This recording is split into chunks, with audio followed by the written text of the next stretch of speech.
Okay, greetings, everyone. Thank you for joining us. We've been away for a few months due to traveling and some organizing work. But my name is Kali Akuno. I'm happy to be back with you, whether you're with us live or you're watching this recording. I'm representing the Institute for Social Ecology, and this is our ecology, climate and race series. And today we are fortunate enough to have a good friend and comrade of mine, Michelle Edelman McCormick, talking about what we were dubbing, if you're watching, kind of keeping pace. And the framing around this is that, by many, shall we say, climate kind of predictions and estimates, many of the models, Vermont is supposed to be one of the best places in the lower 48 to deal with kind of climate change and climate adaptation. So much so that there's kind of beginning to be, at least since COVID, a booming housing market where rich folks are buying up good chunks of land in Vermont and New Hampshire, in part to kind of deal with some of the adaptation that's going to be needed to the inevitable kind of climate effects that we now see and starting to be in full bloom. Well, this summer, many of the climate models that have been predicted just kind of proven to be pretty false or premature or not accurate enough to keep pace. And what we witnessed in Vermont was some pretty historic flooding, which took place in large parts of the state, particularly I think it was the Northeast region got the worst of it, from my understanding.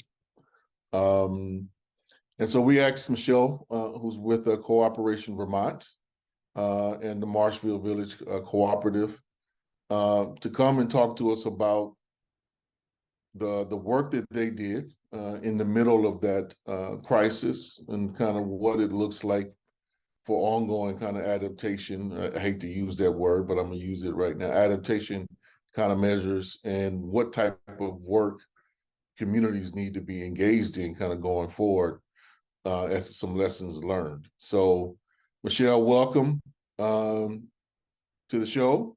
Welcome to the talk. Welcome to the dialogue. Thanks for having me, and thanks for that introduction. And yes, to everything that you said. It's been, surprisingly a wild ride here. I mean, there's no mistaking that the impacts of climate change are really going to be felt by absolutely everybody. And here in Vermont, particularly central Vermont, as you mentioned, is slated to be one of the more climate resilient places in the lower 48 as time, marches on. And that yet even still here, we definitely felt those impacts in more than one way. The flood was the biggest impact. And it's noteworthy that most people may have heard, or maybe not, because these things are happening so much all over the world and all over the country that it barely makes a news cycle anymore, where it used to be something that everybody would know about, and we would really kind of have a grasp as a nation what's happening in any particular area when these climate related disasters are occurring. But they're really just not making a news cycle anymore, because then there's a fire over here and there's a flood over here and there's a tornado over there, and we really can't even keep track anymore, to be honest. But people may have heard about the Vermont floods because of the impacts to the state's capital in Montpelier and to the neighboring town, Barrie and Berlin area, that were flooded so badly. But all of central Vermont was really hit, and the area of our state referred to as the Northeast Kingdom, which is a bit further north, and east was really hit, very devastated, but it's very, very rural and very,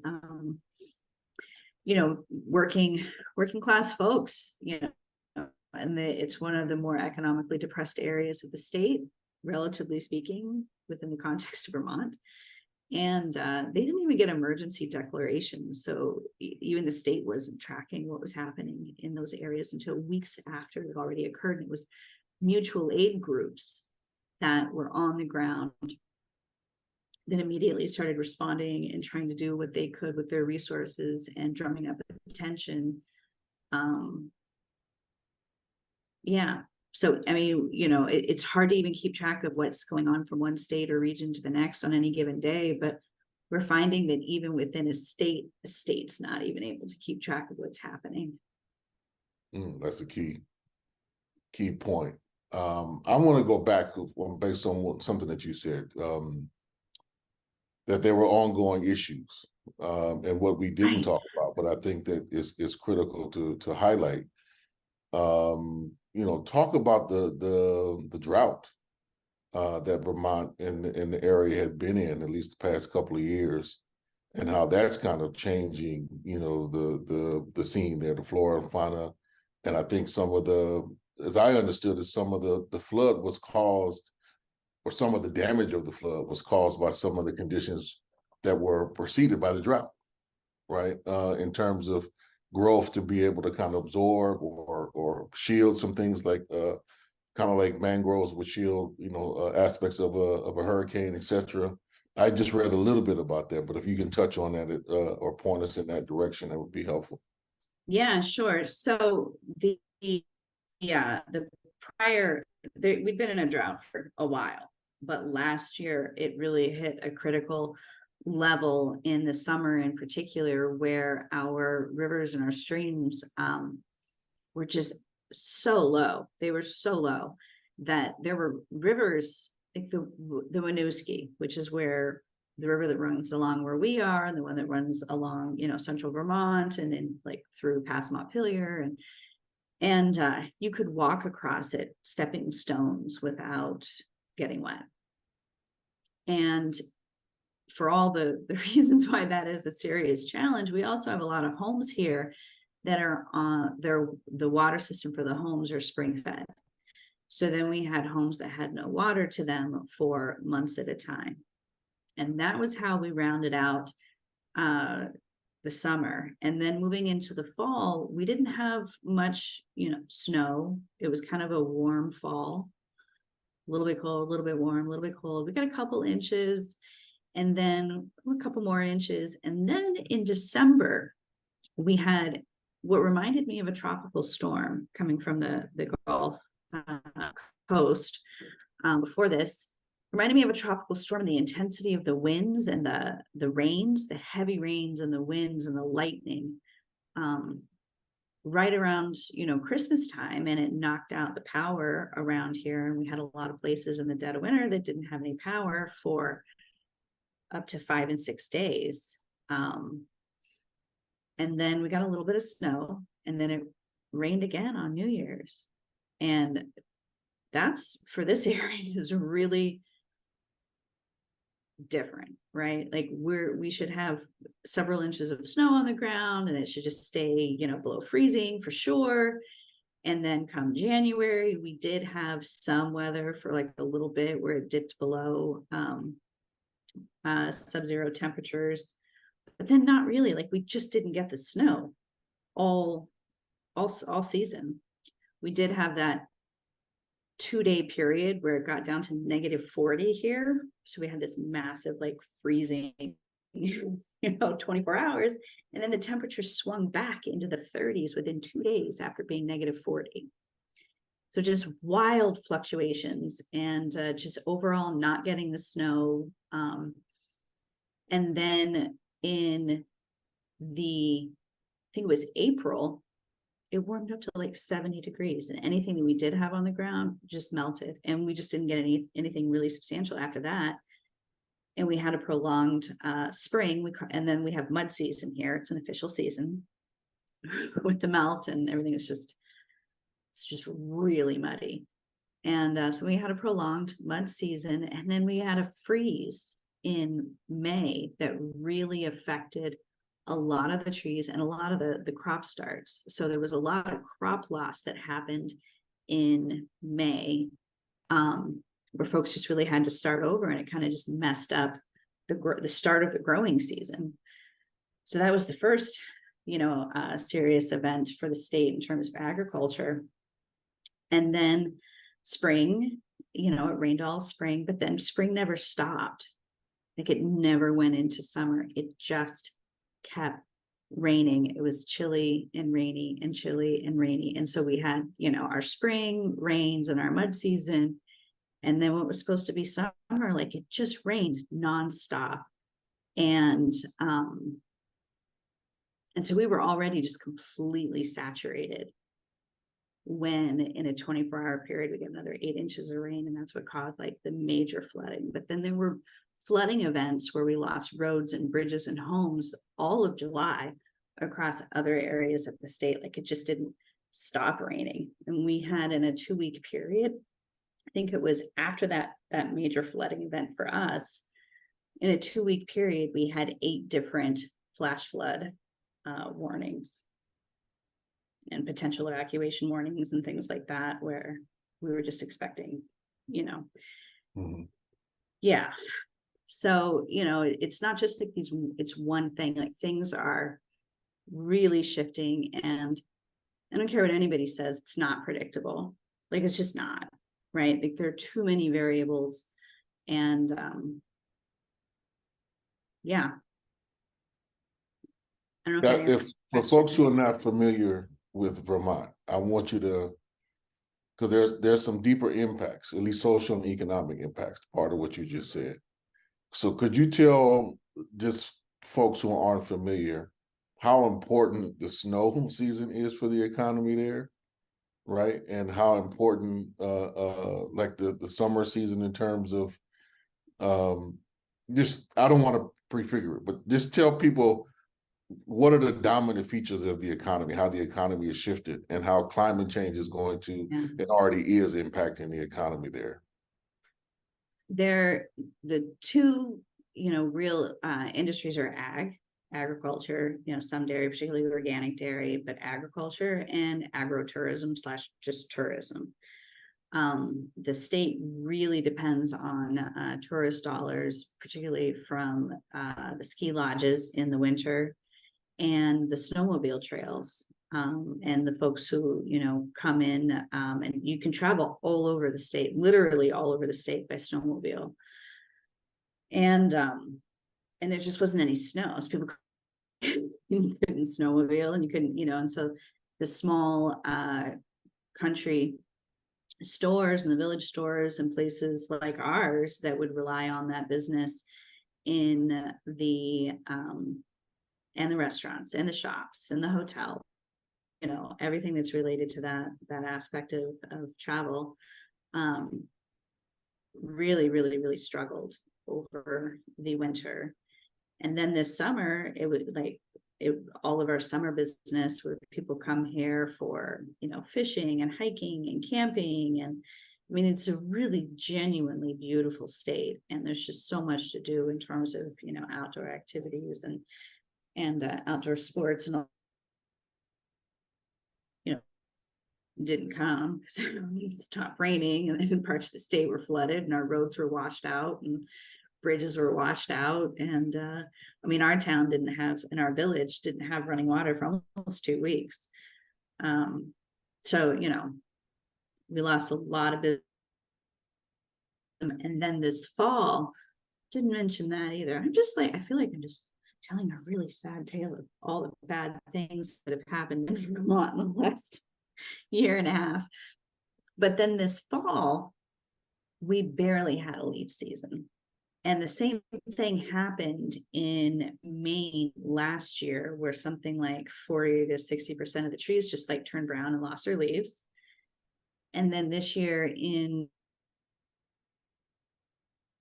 just turned brown, and the leaves, the colors were really muted. And then we had a rain and we just lost most of in our part of Vermont, like the more northern and central part, a little bit better to the south, but just a really short than that puts a damper on the crew of folks that come through here, who we call the leaf peepers, that just come to drive through Vermont. Like, look at the, because it really is genuinely beautiful, but we just didn't quite get that. The decline in tourism in terms of economic impacts to the state, there are much more significant impacts to like what it means for the trees. And Michelle, I think your system is going out on us. I don't know if it's mine, but you're kind of, there's periods where you're going in and out. So that's been happening all week. I should have preemptively warned you. There's okay. Aspects of living in rural Vermont is that sometimes you have internet access and sometimes you don't. What you definitely don't have is cell phone reception. And so when we do have power outages here, we lose the ability to communicate with people like at all. So there's, some conversations happening about strategically placing some satellite phones and breaking out those old ham radios and starting to get certified in that again, because like nobody we really know is certified in ham radio anymore, but we need to be. So some of that work is moving forward in terms of like building community resilience moving forward, because again, our internet goes down anyway. And if we don't have electricity, we don't have internet, we have zero ability to communicate. No landlines, there's no, landlines here, the landlines are still internet based.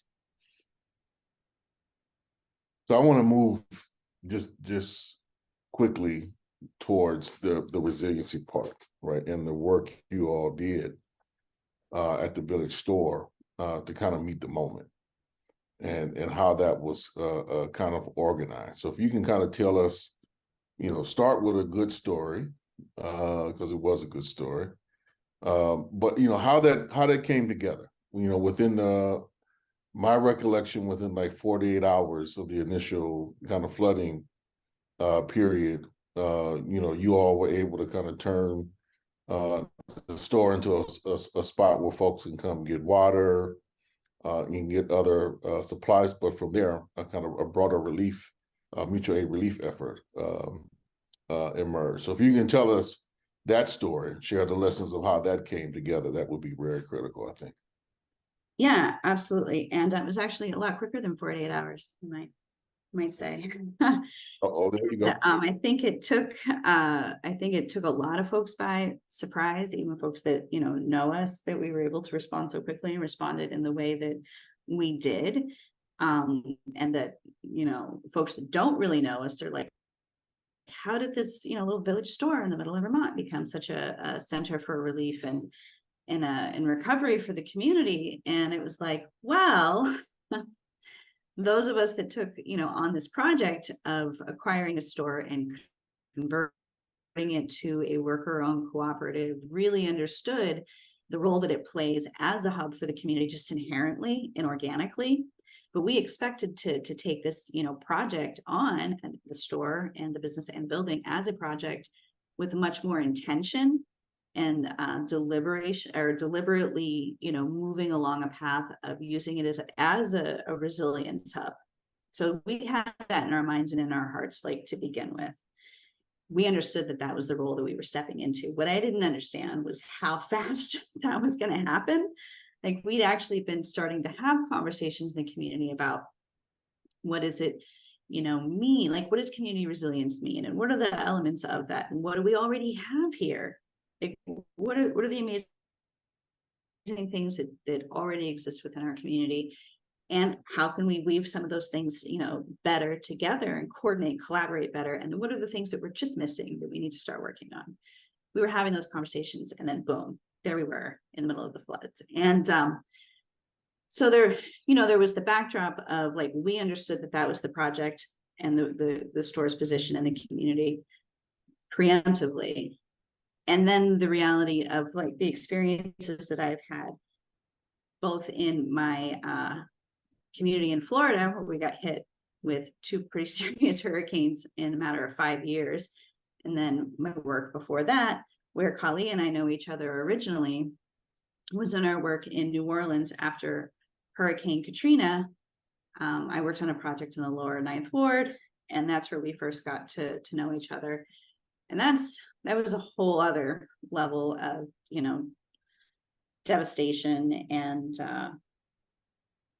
that was, quite frankly, where I became truly radicalized, where I was like, oh, like at a cellular level, I knew that there was nothing that could be fixed about the systems that we were existing in, that they had to like just be radically replaced, right?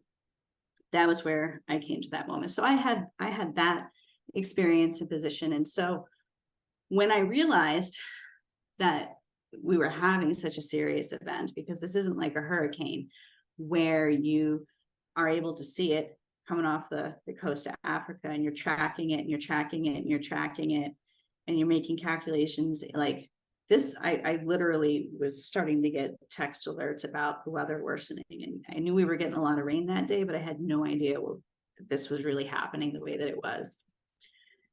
So when I started to get those inklings, I shut the store down and I sent everybody home so they could get off the roads and get, you know, safely to their families. And then it all started happening with our roads collapsing and people getting trapped coming through Marshfield, because it's a main thoroughfare through our part of the state. There are no interstates around here. There's US 2 and it runs by our store.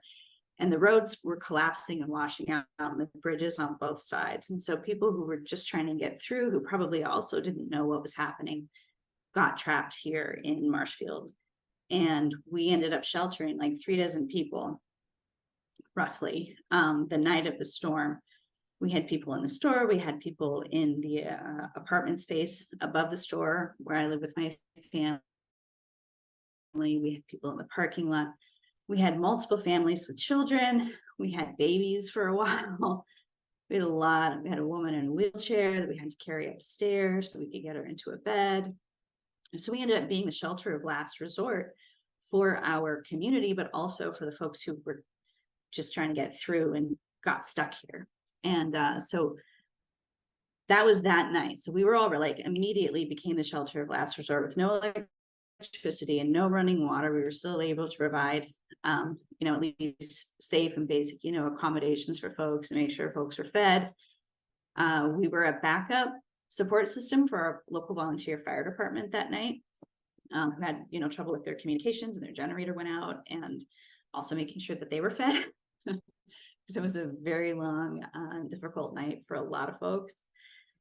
And so then the next morning, we were still without electricity, and they'd started to like clear the roads a bit so that people were able to move in one direction at least to get out of that didn't, you know, weren't from Marshfield, who just got stuck here.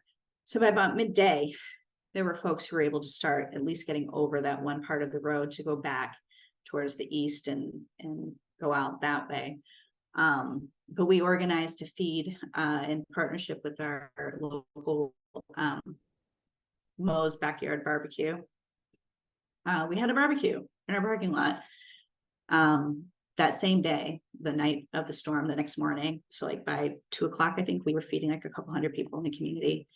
And then we got that all settled out and I started working on water. And then by that afternoon, we had organized for like 800 gallons of well water in these large, like 270 something, you know, gallon containers to be brought out from, at first it was a local farmer who had his hay trailer that we had parked next to the store with like 800 gallons of water and a pump so that people in the village who had lost, you know, all water and sewage could have access to some water, because we were really blocked off. And then we ended up getting a 1-ton truck that came in and just parked in front of our store. And every single day we were bringing in like 800 gallons of water. And we had a stockpile of water at the store, so we gave out everything that we had for drinking water as well. And then we launched into coordinating food, that we had, but also food donations from our local farmers of like local meats and produce. And our community supper folks started making meals, and we had the containers, and then we did the distribution through the store and had volunteers coordinating to do deliveries to houses that couldn't traverse, they couldn't get out of their driveway, they were elders, so they couldn't get their cars out, so we were getting to them. Folks were using bikes, one wheels, ATVs, all kinds of stuff to get water and food to folks. And we just kind of went from there. So that was like the first couple of days. It was like food and water. That was the main thing. And of course, checking on people's, health and safety. We ended up setting up a distribution center pretty right away in the neighbor's lawn in front of the next to the store.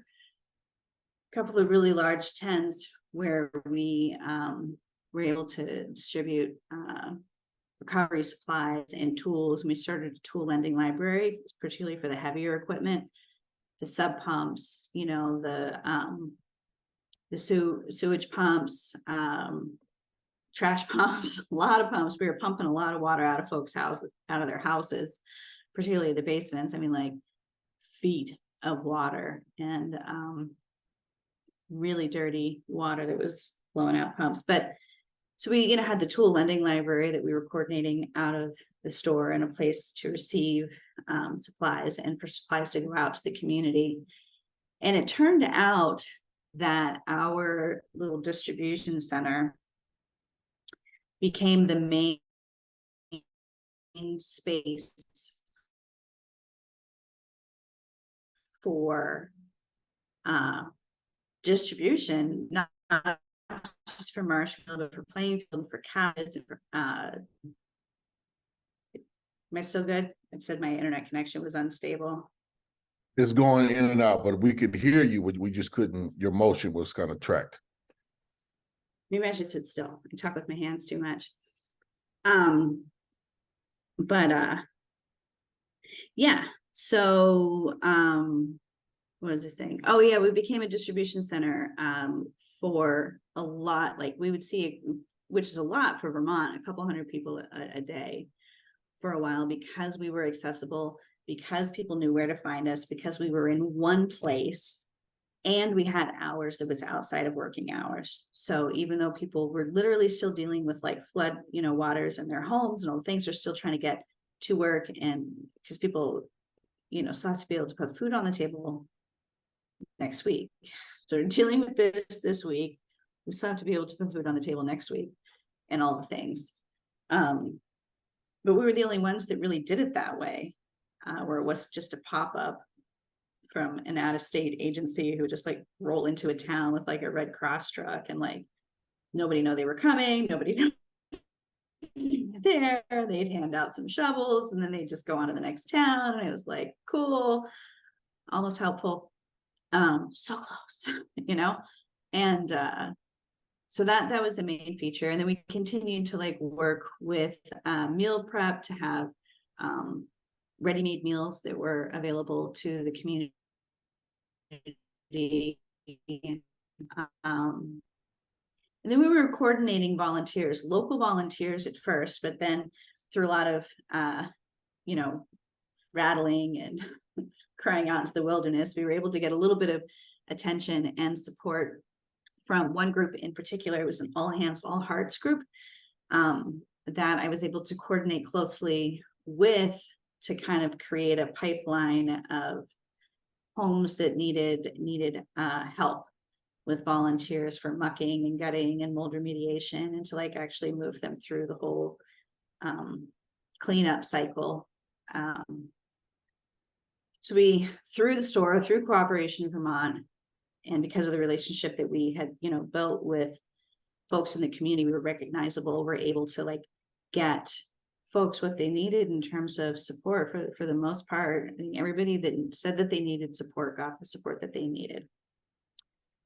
And And then we worked with our the same woman that coordinates the Twin Fields Mentoring Together. Twin Fields, our school. The Twin Field Mentoring Together program. The same coordinator for that, we created a system where we didn't call it mentors, we didn't call it buddies, but it was a support person to help people, pairing a volunteer with a person or a family to help them move through the FEMA and the SBA application processes, and what other applications they may or may not be eligible for in terms of assistance, because it's intentionally confusing, intentionally,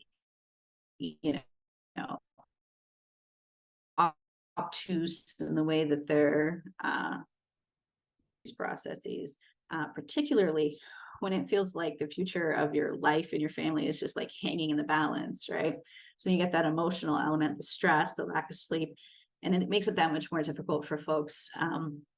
So we were just pairing people up to help them look at applications and go to their meetings with FEMA or the SBA or whatever, to just also take notes and to make sure that folks had copies of the things that they needed, and then to reiterate questions to say, well, this is what I understood that they said that you needed to do. Is that what you understood too?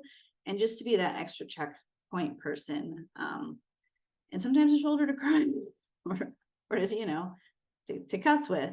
Often that can play a critical role, so people don't feel quite so alone and isolated in their journey.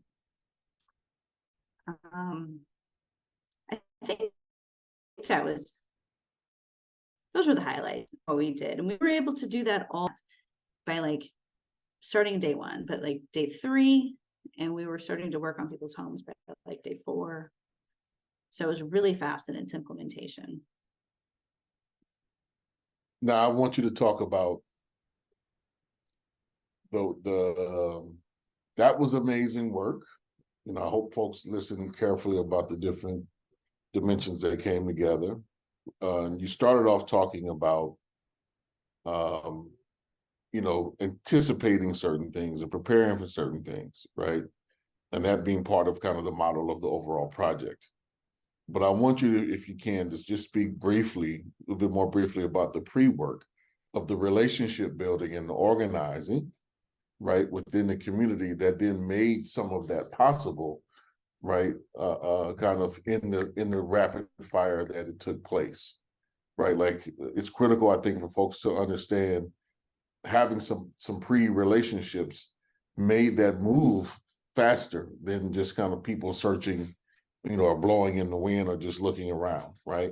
And one of the key lessons that, I want to get a part is being part of this series, and why I do it is to inform people of the pre-work that we have to do to put ourselves in position to be able to change the system.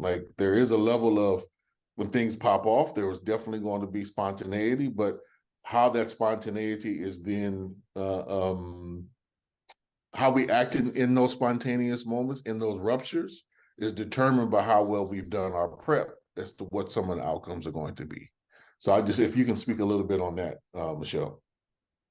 Yeah, absolutely. And it's funny that, that was your follow-up question, because one of the things that I thought to mention was well, who's the we? I keep saying we, who's we, right? Who's the we? And that goes to your point, where it's well, it was our community. And that's what partly politicizing things, right? Making sure that there's a clear political message, and actually working, with your neighbors, with your community, with people who are affected to address these issues is what makes it mutual aid in my mind. Lots of people have different definitions, rather than charity work, right? Because if it's not politicized, it's charity work. And if it's not your own folks helping your own folks, still charity work, right? And how we define who our folks is it the working class? Is it our neighbors? Whoever the we is that makes it mutual aid. So there was a rapid fire relationship building through the store, in the community, having my kids in the local community school, and being very, very intentional about the amount of time that I spend upfront, having conversations all the time with people, talking about their work, talking about what they do, talking about the projects that they're in, looking for ways that we can help to collaborate on an individual basis, on a collective basis, or connecting people, already working on making those connections with folks was already happening intentionally and in like a, because I just came to Vermont two and a half years ago. And in the Vermont context in particular, is like, you just got here, right? Like you were so new. Like you can live here for 20 years and you're still like not a Vermonter. You could live here for 30 years and not be a Vermonter.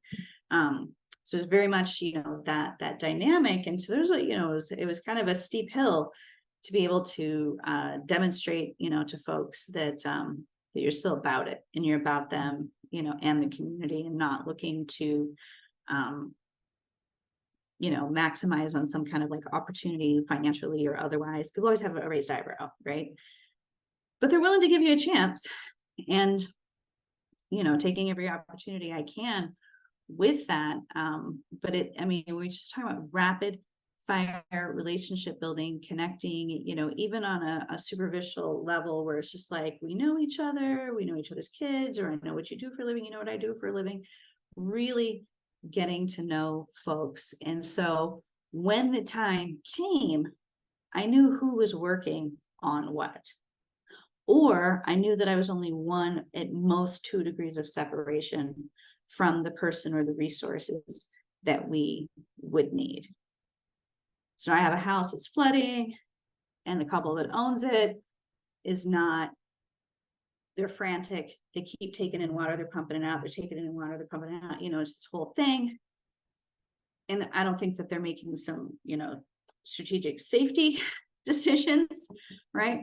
So I have a list of electricians that I can call, and I'll and just say, hey, can you please, as a favor to me, go and check on this house? Absolutely. Vermonters are like that anyway. And I think that we would be pressed to like actually find a lot of communities in our country, like people do want to help as a general, right? Like we can't underestimate people's desire to actually help each other.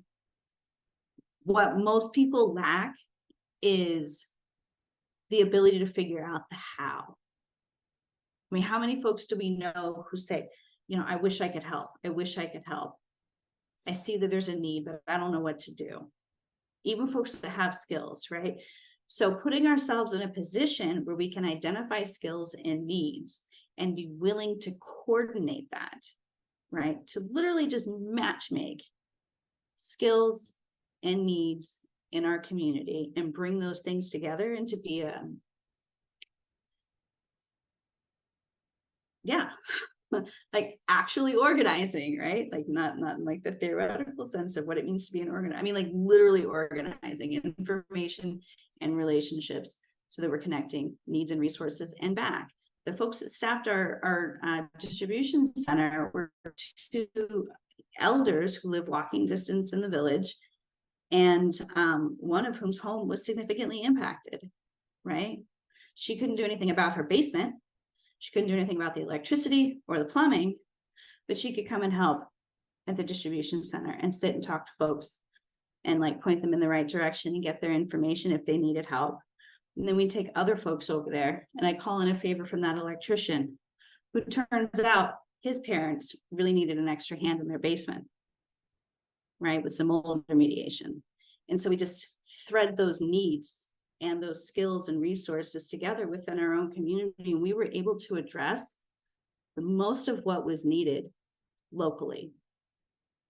We did get a few drops from the National Guard for some bottled water. And we did get a few crews of the All Hands and Hearts group that came through and did some gutting and mold remediation. But the vast majority of what happened in our community was absolutely a result of identifying and connecting the needs and resources that already existed right here in a super small town. We're talking 1,800 people or so, and like our village is like 300.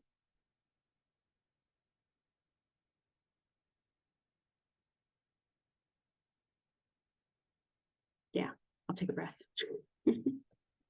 But thank you for that. There's many more questions I could ask, but I want to open it up now for other folks to ask some.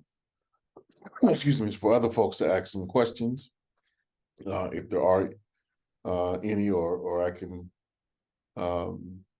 shoot some more at you. But I wanted to just open it up to the folks, and you can either type in a question in the chat, or with those, the audience that we have, the folks just want to raise your hand and we can come directly to you.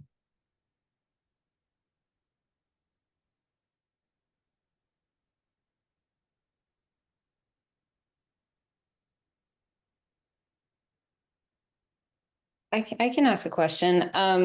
Thanks, Michelle. That was awesome. I live in Western Mass and I work at a worker-owned cooperative farm. So this flood also affected us in a big way, not in the same way, but it was just interesting to feel our interconnections because Massachusetts got the flooding like days later as it came down the river from Vermont. And so it felt like this thing we knew was going to happen to us that we were waiting for, like the river would just rise and rise and rise and affect us later. But I guess I'm thinking about, I'm new to farming. Like I just joined in 2020 because I was like, fuck, I need to know how to grow food. We need for, all these reasons we're doing stuff. And I guess I'm thinking about these various like climate disasters that keep coming. Like the drought was something we experienced last year as well. And like how to, especially maybe if you didn't have internet and things like that, like how do you, I feel so like stupid in my relation to like land and elements. So like, how do you like start responding and knowing what to do in a flood and removing water and like, or in a drought, or like, how do we learn how to relate more to these incoming disasters and how you navigated that kind of knowledge that maybe you had or didn't, or other people had, if that makes sense. And if you heard me. I did. It got quiet enough so I could move into the living room. The kids are out of school today. And hopefully my connection will be better because I was realizing as you were talking that it was cutting out more than I had expected even. So I hope y'all could hear me earlier. But yeah, the skills and the expertise, some of that's really, to be honest, tough, right? Because if you need a hydrologist, you need a hydrologist. And not many of us have a hydrologist like in our neighborhood, right? So that's a serious thing. But what I did find was that there actually is quite a bit of knowledge and local knowledge about land management, particularly in this bioregion, right? People who understand like how the culverts used to be and how they shifted and what it meant when they were over here. And folks in the community, they can tell you, well, 40 years ago, what used to happen was, and all of that is such valuable information as we have to rapid fire, like start to deal with what is happening in the here and now with any given, this time it was a flood, right? Maybe it's something else next time. It's really tough to say, but I don't have a great answer on, even if we were really strategic and we were like, okay, let's just start to, many of us is leftists who can do a thing, let's become hydrologists. It's still not gonna cut it. So I think that we have to do the best we can with what we've got in the most immediate, and then start to network further nationally and across states and regions and bioregions in particular for that level of expertise.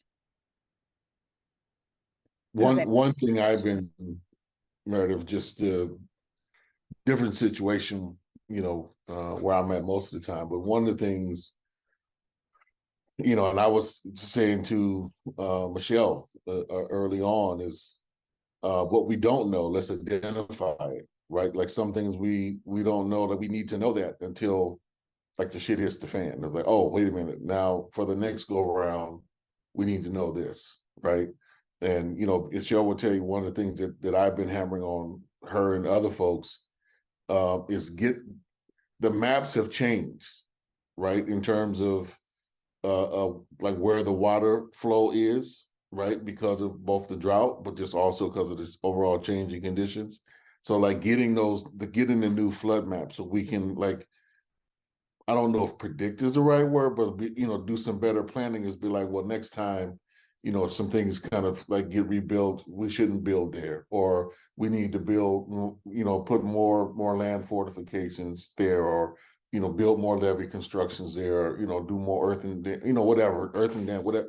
We need to start thinking about that, but learnings from each of these events, because what is clear is that more of them are going to happen and more rapid fire pace.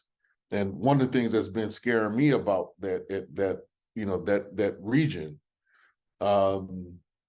which Michelle touched on just briefly, like I was scared shitless by how many fires there were in Canada this year. I mean, massive forest fires up in Canada. And most of that area is supposed to be more wet than the Northeast Kingdom, right? I mean, or so it's like my thinking, like that is coming our way, meaning like the Northeast, like that's coming our way. What can we do now to prepare for that after what we've seen, like 2 years of massive forest fires up a little bit further north?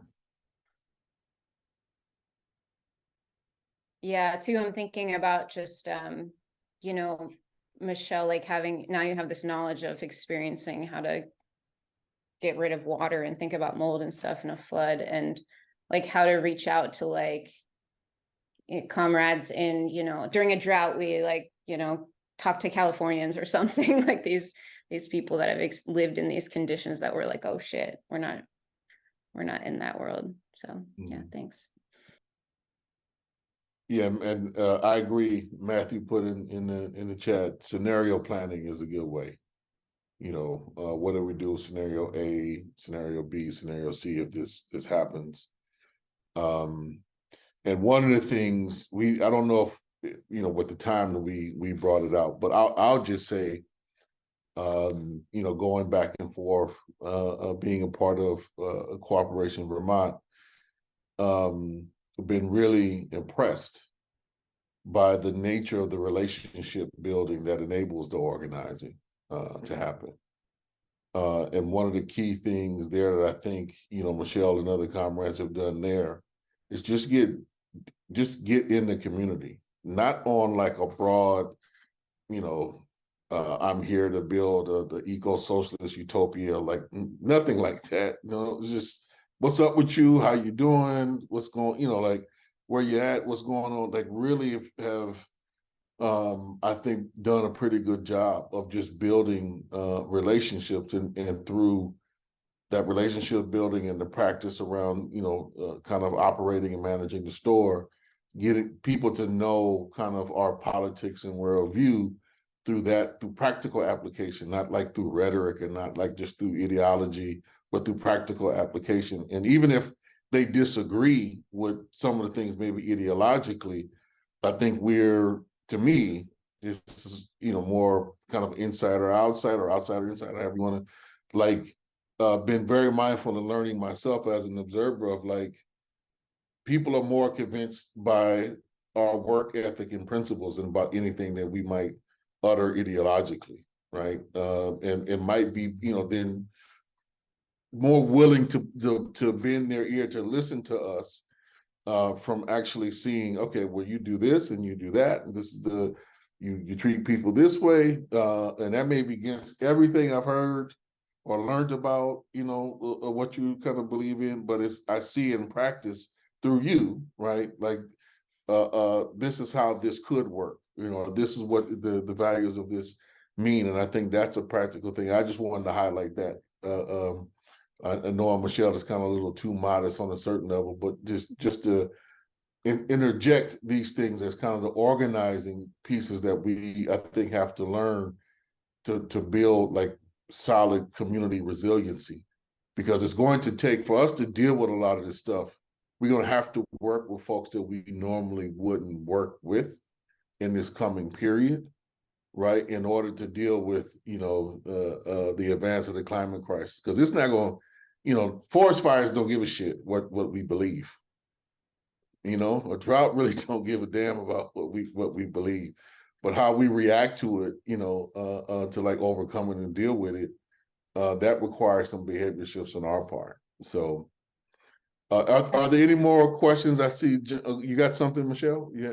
No, I was just gonna say that to your point, actually was a really important piece of us being able to have such a broad network of folks that we call on, and we could coordinate and be in community with, is that we didn't, when we acquired the store, we didn't put out a pride flag or put out a Black Lives Matter flag, or we didn't flag anything. Like, this is the community store. We get to be stewards of it today. There'll be another generation of stewards, hopefully, if we can do it right. And that this is a place where literally all members of the community can come and intersect, and we get to engage with folks where they're at, and we get to have the real conversations without the jargon, without all the leftist terminology. When we get to have the conversations about why it's so hard to get a gallon of milk into a village store in the middle of rural Vermont that's surrounded by dairy cows, because that was a thing. We were having a hard time getting milk into the store. How is that possible? Really having those conversations. And some of my favorite conversations start with F Biden. I'm like, yes, but here's why, right? And then when people trying to figure out, like, are you a Republican? Are you a Democrat? And I can stone cold look them in the face and say, I don't care about either one of them. I said, my only loyalties are to the working class. That's it. And they're like, huh, what does that mean? Let's talk about that, right? But that can only happen in real dialogue with real people in real time. And it's not going to be something that gets read and digested in a pamphlet. They're not coming to my webinar. They're not, right? Like, I have to be in community with folks. I have to be at the park with them. I have to be at community supper with them. I have to be at the store talking to folks. And that's where it happens, and they see the way that I show up for the community before this, right? Before this being the flood. They see the way that we show up for the community, and we do what we say we're going to do when we say we're going to do it to the best of our ability. We're accountable to the things that we say. And that really goes a long way, so that when the tough conversations happen, like at the pumpkin walk at school, the jack-o'-lantern walk at school last night, and a whole group conversation about what's happening in Palestine right now. They can hear me in a totally different way. And they're comfortable asking questions about things that they know that they don't understand. That's where the magic happens. So anyway. Well, I'm going to end it there and thank Michelle. I'm going to go tend to, hopefully not COVID, hopefully just a cold. We'll go get some more fluids and a little bit of rest in my body. But I want to thank everybody for joining us today, particularly in the midst of how chaotic the world is rapidly becoming on international level. I do hope folks get out in the streets and make your voice heard to deal with some of the issues. But I want to thank everybody for the questions, and thank Michelle in particular for sharing this experience, this story. I think some of the lessons that can be gleaned from it, and some of the work that I think hopefully we can all try to take more lessons from and reiterate around kind of keeping pace with this rapidly changing world that we live in, and how Mother Earth is reacting, I would say, really in defense of herself, and we're going to have to learn how to deal with that to the best of our ability to be around and be in some level of right relationship with her. So With that, for the ISE, going to sign off, and for those who are just going to catch this by video, I want to alert you that the next two sessions, we're going to do a two-part piece about the transformation that's happening in Sri Lanka. And I hope that folks join us, because it's kind of out of the news cycle, but if folks remember, the government and the economy basically just collapsed there last year. And the people rose up in a nonviolent, basically, revolution, threw the government out. And basically, there's kind of like the state that's dealing with transnational institutions. But from everything I hear on the ground, like a lot of the communities are now operating without any state intervention. And so there's a lot to learn there about how people are making it. From everything I know, folks aren't starving or anything of that nature. So this notion that just because the government collapses and social services maybe disappear, that it all will be doom and gloom, may not be the case. So there's some things that we can learn and try to apply, and hopefully we can dig into that. And so we're going to have a two-part, one in November and then one in December, that's going to take a dive into that. So be on the lookout for that. And want to thank you all for being with us. Michelle, any last words?